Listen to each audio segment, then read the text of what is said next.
All right, this is Coach Libber. So this is the continuation. This skill level here is simplifying radicals with an X.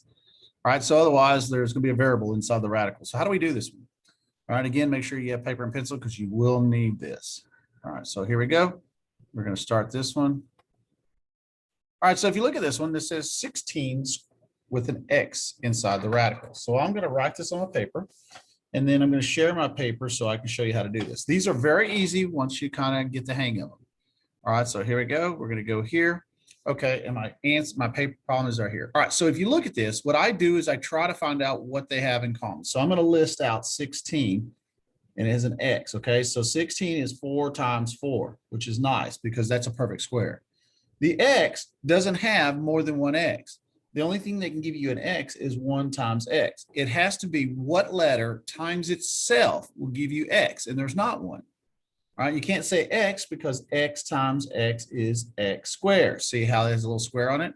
And so this one doesn't have one. So since this is a pair and this guy's coming on down anyway, it's not circled, then the X will stay inside the box, and this is a pair of 4, so the 4 goes on the outside. All right, so what you're doing is you're kind of treating the letters and the numbers the same method, but you're treating them kind of separate. All right, so here we go. I'm going to go back to it, and our answer is 4 square root of X. So I'm looking for 4 square root of X. There it is right there. So I pick that one and hit submit, and there's my answer. See how they do it? They separate them here and do it that way, which is fine. All right, so here's another problem. All right, so this one, oh, this is a good one because now we have more than one X. And see, when we have more than one X, it's kind of cool to watch. All right, so I'm going to go back to my paper. All right, and I'm really right here. All right, so what number times itself gives me 11? Well, there's not one. All right, so 11 will stay where it is. But X, this 5 means there's 5 of them. So I got 1, 2, 3, 4, 5. Now remember, square root means we want them in pairs because square root has a little 2 on it. And so we want pairs. So I'm going to go, okay, there's 1, there's 2 pair, and there's 1 left over. All right, now watch. Now we have our square root. What is not circled? If you look, you'll have 11 and an X not circled. So they go inside the box. Now this is what confuses kids. Kids will say, oh, there's 4, so X4 goes on the outside. That's not correct. Each pair counts as 1. So this is 1 and this is 1. So I have 2 of them. So it'd be X squared. All right. Now, there is another way you could do this. If you see the 2 here, the 2 you don't normally see on a square. See like this, there's no 2 here. But because there's no 2, it's like your age. When you say you're 14, you're really positive 14. We don't see the little 2 here. Even though we call it a square root, and a square has a little 2 in it. Now, if it was a cube root, they'd put a 3 in here, or 4 or 5, or whatever root they want you to have. So imagine this is a square root. You're actually taking this little 2 here and dividing it into that 4. So how many times does 2 go, I'm sorry, 5. How many times does 2 go into 5? Well, it goes in 2 times because 2 times 2 is 4, and you have 1 left over. Do you see how you can do this? That's a neat little trick. If you can get down, it works out pretty good. So my answer here is going to be X squared with the square root of 11X. X squared with 11X right there. Let's do another one. I like these. These are always, I like to mix them with a bunch of letters. Okay, now look at this one. What number times itself gives me 17? Well, hopefully you would say nothing. And then look, we only have one X. So that means we have to have at least 2 X's before we can do anything with the X's. This is what we call a prime because we can't factor out a number for 17 and we can't take care of the X's. So this is as low as it goes. So it's the same answer. I like those. We could do 100 of those. Say it's not a perfect square, so leave it alone. All right, so let's do another one.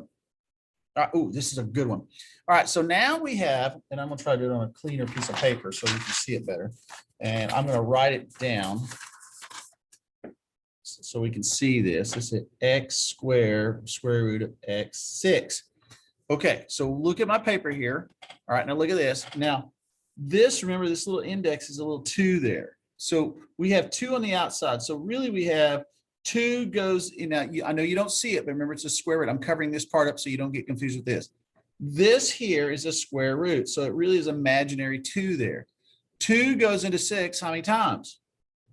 Well, hopefully you would say 2 goes into 6 3 times. Well, that means it's going to be x to the third on the outside.